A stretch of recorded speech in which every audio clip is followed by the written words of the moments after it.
the world's first VR virtual reality merc Sword Art Online is about to go live. Former beta tester Kirigai Akazuto puts on his nerve gear and gets ready for the official launch at 1 p.m. on Sunday, November 6, 2022. He is transported to the town of beginnings on the first floor of the virtual world Inkrad under the name Kirito. His avatar Klein, another player, notices that Kirito knows his way around, and asks for help after confirming that he is indeed one of the lucky 1000 beta testers. After showing Klein the ropes while hunting boars, the two decide to part ways since Klein has a pizza already ordered and on its way, but they find the logout button missing from the menu and figure it must be some sort of bug that is, until they're transported to the center of town where the game's creator Kba Akihiko dispels their suspicions. It's not a bug, it's a feature. He goes on to explain that removing the nerve gear each player has on will send a powerful microwave signal and fry their brain should they choose to remove it, or if their health points reach zero. The only way to survive and log out is to clear all 100 floors by defeating the boss at the end of each before moving on to the next. With that, every player's avatar transforms to reflect their real life appearance and panic ensues. Kirito asks Klein to come with him to the next village, but Klein stays behind since he can't abandon his friends, and they part ways determined to clear the game. Kirito knows what he must do: become as strong as possible and survive. The first floor still hasn't been cleared a month later, while over 2,000 of the original 10,000 players have already lost their lives. Some of the stronger ones have a meeting to discuss how to find and tackle the boss. A player named Diable reveals that his party discovered the boss run. Their plan is to lead a raid group comprised of multiple parties of 6 to overpower the boss. As a solo player, Kirito searches for a party to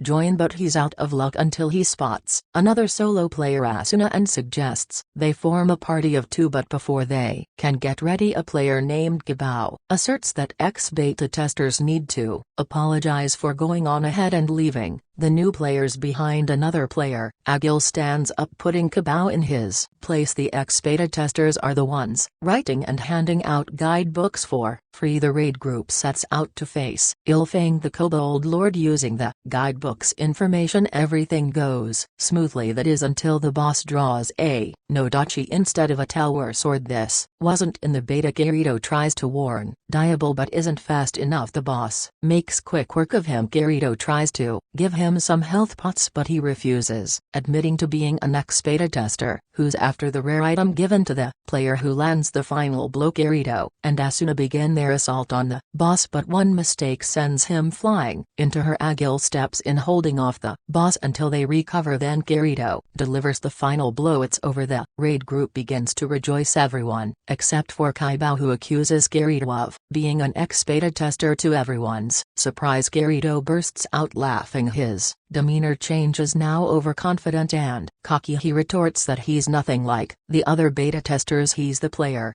who cleared the most floors during the beta. He's not a cheater, he's a beater. Asuna catches up to Kirito, who admits she's strong and advises her to join a guild instead of limiting herself by playing solo. Some months later, in an 11th floor tavern, the moonlit Black Cat's Guild raises a glass to thank Kirito for saving their lives. Despite being a solo player, he accepts their offer to join their guild but hides his true level from the members. The guild leader messages him the next day, explaining that Sachi went missing. When Kirito finds her, she proposes that they run away instead of fighting. They could wait until someone else clears the game. He assures her that the guild is strong enough that she shouldn't fear death, while making a promise to himself to protect them. The rest of the guild decides to go tackle a dungeon while the leader buys them a house. They stumble across a hidden room with only a chest in the center. Kirito suspects it's a trap and tries to warn them as the door seals shut. Their teleportation crystals are useless. They're surrounded by mobs. One by one, Kirito watches helplessly as his fellow guild members die. Sachi turns to him, but he can't make out her last words. Kirito learns of a rare item that resurrects a fallen comrade, but it only drops from a secret boss that spawns on Christmas Day. Traveling to the spawn point, he finds Klein's guild has been following him, offering to help, but those aren't the only pursuers. The Divine Dragons Alliance shows up and Klein promises to hold them him off, giving Kirito enough time to find the boss and defeat him solo. After returning to find Klein's group still alive, Kirito tosses the rare item in the snow, telling Klein to keep it. It's of no use to him now. The moonlit black cats have been dead for months and the item is only effective for 10 seconds after a player dies. Back at the end, Kirito receives a recorded message. It's from Sachi, explaining how grateful she was for his friendship and how she doesn't want him to blame himself for her inevitable death. Silica, a beast tamer, leaves her party after an argument with another member, Rosalia. She gets lost trying to find her way back to the town of Mish, surrounded by a group of monsters in the forest. Silica's pet Pina steps in to protect her, sacrificing her life in the end. Without any healing crystals, Silica's odds are not looking good, but luck is on her side as Kirito happens upon her and slays the circling foes. He asks Silica if the feather Pina dropped is a named item. It turns out it's her familiar's heart. Kirito tells her the rumor of a rare item that can revive any tamed beast within 3 days of its death, while promising to help her retrieve it. Rosalia mocks Silica back in town, assuming that they're heading to the Hill of Memories to revive Pina. Silica doesn't understand why she's such a vile player, so Kirito explains how some MMO players role-play evil characters, but in SAO it's a different story. The cursor above a player's head turns to orange when the player commits a crime and turns red when they get a park player kill, which is murder. Under these circumstances that night, Kirito hears someone outside of their room. At the end, they are being watched. The next morning, they port to floor 47 where the Hill of Memories is located. Silicon wonders why he's helping her take Kirito's embarrassment. He admits that she reminds him of his sister. Eventually they find the item and decide to wait to revive Pina in town where it's safe. However, on the way back to the transporter, Kirito notices someone lying in wait. It's Rosalia. It turns out she's part of a park guild Titan's hand. Despite having a green cursor, she's the bait. Rosalia believes she was hunting them, but it was actually Kirito who was tracking her. Silver Flag's guild leader survived his guild's massacre, begging anyone who would listen to avenge his friends and put her in prison where she belongs. The rest of Titan's hands come out of hiding, recognize in Kirito dressed in black, one-handed sword, no shield, attacking all at once. Doesn't even scratch him. At level 78 with enough battle regen bonuses, he's practically invincible. There's nothing Rosalia can do. Kirito transports her to prison and takes Silica back to town, apologizing for using her as bait. She revives Pina and they part ways, promising to meet again someday. Asuna, now vice commander of the Knights of the Blood Oath, holds a meeting with the assault team on floor 56, going over boss killing strategies. Asuna is adamant about her plan to lure the boss into town, but Kirito objects. She insists that NPCs aren't people after all, they respawn. Agil mentions the growing tension between them, reminding Kirito of the advice he gave her and how far she's come. A few weeks later, on floor 59, Asuna finds Kirito taking a nap in the shade of a tree. She tries lecturing him, but he insists that it's the optimal weather in Ingrad. It would be a waste not to enjoy it. Kirito wakes up to find Asuna fast asleep and decides to keep watch. She treats Kirito to a meal to thank him for making sure no one killed her while she slept. Someone screams and they rush outside to see a player hanging from a balcony with a spear piercing his chest. Moments later, he's gone dead, vanished, but nobody can die in a safe zone and there isn't a red cursor in sight. They decide to investigate. Yoruko, the player who screamed, steps forward claiming she was friends with the victim. Kinds with the witness in tow, they retrieved the one thing that might give them some answers: the murder weapon. Agil doubles as a night merchant and has a high enough appraisal skill to determine the weapon's owner. The spear was crafted by a player named Grimlock. Apparently, Yotoko recognizes the name and details the destruction of her old guild called an apple. They found a rare ring and voted in favor of selling it. Griselda, the leader, tried to sell it and turned up dead, leaving her in-game husband, Grimlock, a widower. The third person who wanted to keep the ring along with Yoroko and Kynes was Schmidt, who left to the guild to fight on the front lines with the Divine Dragons Alliance. Kirito figures there are only 3 possible ways to die in a safe zone: a fair duel, a bug, or an item or skill, but he rules out the last option since the game system is fair and wouldn't contain anything that would violate the only safe place 4 players. They get Schmidt to meet with them when Yoriko begins to freak out. Inching ever closer to the window, sitting on the sill, she reasons that Griselda is the only one with motive to kill. It must be her ghost seeking revenge when suddenly her eyes widen and she falls from the second-floor window, with a dagger in her back. Dead. Kirito spots a cloaked figure watching from a nearby rooftop, but before catching up to the anonymous player they use a teleportation crystal and escape. Schmidt starts spiraling, believing that Griselda's ghost has returned to seek revenge. That night Kirito and Asuna sit on a bench wondering if it was really Griselda's ghost. But why would a ghost need a teleportation crystal? Kirito is surprised that Asuna can cook. When she offers him some food he fumbles and the food disappears when it hits the ground. Kirito has an epiphany. He knows how they've been pulling off the killings. Schmidt visits Griselda's grave when two mysterious figures appear in front of him. Terrified, he confesses after the vote he found a teleportation crystal in his inventory along with written instructions to bind it to the room Griselda was staying at, swearing he had no idea who gave him the orders. Kirito explains to Asuna that a player's health points can't drop to 0 inside a safe zone, but an item's durability can. Kind's armor lost all its durability, and right when it disintegrated he used a crystal to teleport, creating a convincing enough death. Yoriko never turned around, so the dagger was already taking the durability of her cloak down to 0 the moment she fell out the window. Just when Schmidt finishes confessing and begging for forgiveness, 3 cloaked figures appear and paralyze him. Members of the Laughing Coffin, a murder guild. However, they decide to depart when Kirito shows up at Griselda's grave. Asuna explains that when players marry in-game their inventory and storage becomes shared between them, but what happens when one dies? Everything goes to the spouse, so the ring must still be in Grimlock's possession. It must have been him who hired Griselda's murderer. Asuna finds Grimlock lurking in the forest near the gravesite. He tries to justify why he had to kill her, revealing that they were married in the real world too. She changed when they began playing Sao and he just couldn't take it. Kynes and Yodiko ask to deal with Grimlock themselves, taking him away. Asuna asks Kirito what he would do if his wife changed. He replies that he would be happy, definitely not reason enough to resort to murder. They turn around and see Griselda's ghost, and Asuna asks Kirito to friend her. Asuna visits her blacksmith friend Liz on her day off, missing Kirito, who shows up after she leaves. He asks if she has any swords as strong or stronger than his elucidator. She presents him with the strongest sword she has ever made. He asks to test its durability by trying to break his own sword with it. Liz is dumbfounded as she watches her sword snap in half with a single strike. If she had the right materials she could forge a blade of equal caliber. On floor 55, there's a dragon who eats crystals and stores a rare metal in its stomach, but he needs a master smith with him to get the drop. The two ascend a snowy mountain to reach the dragon's lair, but Kirito tells Liz to hide while he fights, despite her insisting that she can help. Distracted, they both